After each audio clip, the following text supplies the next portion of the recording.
Hey guys, and welcome back to another hot lap guide here at the Monza circuit for the final week of this season, at week 12 here at the Monza circuit. My name's Matt Emery with Coach Dave Academy. Let's get into the hot lap.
So let's get into the final hot lap guide then season for the Monza circuit. Obviously our lap starts along the start-finish straight, probably one of the longest ones on the calendar this season. Very bumpy circuit, Monza, so something to bear in mind with the heavy braking zones, very easy to lock up as we head down towards our first one at turn 1. Just looking to slam the brakes on just before there's a 150 meter board on the left-hand side, so about 170 meters before the corner. Quite heavy braking, but just making sure we're not locking up the front tyre, 70% on the brake pedal, and then slowly just trailing off that to the apex. Down to first gear, and then we can see we're completely over this right-hand curb and all over the sausage curb as well. It's not really raised for this first section. Turn 2 is a bit different, so you've got a bit more of a raised sausage curb to deal with. But for this first one, you can hop completely over it, and the car doesn't really feel it at all. So you can get all over this, use that to your advantage, and that opens up turn 2 as well for you. Down to first gear, and then still in first gear, all over the sausage curb. This actually helps to rotate the car as well, so just bear that in mind. You're going to be wanting to use this curb to make sure you get a better exit. Full throttle then as we exit and straighten the car up as we head along towards the second chicane. Completely flat around here, obviously just sticking it to the right hand side along the white line. Just make sure we take the line of least resistance, slightly on the curb there as well, and then just following the white line all the way down to our next braking zone. And again, just braking just before the 150 meter board, would be about here. So for a reference, just before this bridge, we slam the brakes on. So you just notice here, we're just slamming it on just before we go onto the bridge, just in front of this orange Armco as well. And then again, just make sure we're not locking up our brakes. Only about 60% on the brake pedal here. Down to second gear, and then turning in nice and early. This is same as the turn 1 and 2 chicane. This first is too much of an issue.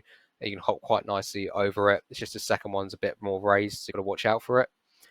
So all over this curb in second gear, and then try and not take as much of the second curb, as it does launch you into the air quite a lot.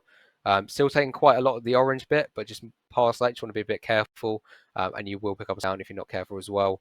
Same goes for turn 1 and also this turn 3 as well.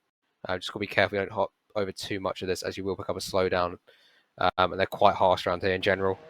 But yeah, second gear, and then get back on full throttle as early as you can, and then up to third gear as we head towards the Lesmos. Down towards third gear, turning in quite nice and early, and just following around the curb on the apex. back on full power, and then the limit here is really the edge of this curb, so you can get all the way out here and use all of this AstroTurf that you can. Then towards Lesmo 2, same again, just taking a conventional racing line, hop over this apex curb. It's a bit more raised than the first one, but you can hop over that no problem. Use the AstroTurf on the apex as well. And then back on full power as early as you can. And again, just making sure we're using all of the AstroTurf available to us. As long as I don't go too much further than the white line, that should be absolutely fine. As long as we've got a wheel on the curb as well. And then heading towards Escari, completely flat around here, obviously just sticking to the inside, the line of least resistance, and then back out towards the outside to open up the next corner. Head underneath the bridge, and then heavy braking just before this marshal post on the outside of the corner, this orange bit of arm code there. About 150 meters before the corner again. About 50% on the brake pedal, just make sure we're not locking up the tyres at all. And then down to third gear, using a tiny bit of the sausage curb on the apex, but mainly over just this main bit of the curb. Bit of throttle just to keep the rear happy. And then again, just following around these this bit of curb. You can actually use these sausage curbs slightly. The car doesn't mind these at all, and they help get the car rotated. Just show you what it looks like from cockpit cam. So yeah, just see we're slightly hitting the curbs, these sausage curbs, and then completely fly over this last one in fourth gear, completely flat out. Just show you what it looks like from outside the car. So yeah, completely flat around here in fourth gear, hop over that curb, no problem at all in this car. And then again, as long as we're not going too much further than the curb, it's also got a wheel on the curb, that's absolutely fine. So Astro, then bring it back onto the racetrack as we head down towards the final corner, the Parabolica. Flick it over to the left-hand side just before we get there. And then just straight line braking zone to end the lap. Very easy actually to mess this one up and completely ruin your lap. So just make sure you don't brake too late and can miss the apex. Braking just before the 100-meter boards, just before this white line, and a bit of AstroTurf or concrete before the corner. And then trailing it nice and late into the corner, still on the brake pedal here, and then let go and get on the throttle at the midpoint of the corner. Still in third gear here, but notice how we're turning quite early again. We apex here, and then just be really patient with the throttle, and then back on full power as soon as you can. Make sure we don't hit this green part of the track, because it can actually lead you out sometimes, and you'll pick up an off track. Just watch out for that. The white line really is this far out as you want to be. And then yeah, it's pretty much a run to the line. That completes a lap of the Monza circuit. So that was the final hot lap guide then for this season for week 12 at the Monza circuit. Hope you guys have enjoyed the content on the channel this season, and obviously we'll be back next season for season 4. But my name's been Matt Emery. Obviously check out coachdaveacademy.com, all latest data packs, and also the Discord down in the description below. But yeah, I will see you guys for week 1 of 2024 season 4. Don't lose too much iRacing week 13, and I will see you in a week or so. Take care, guys.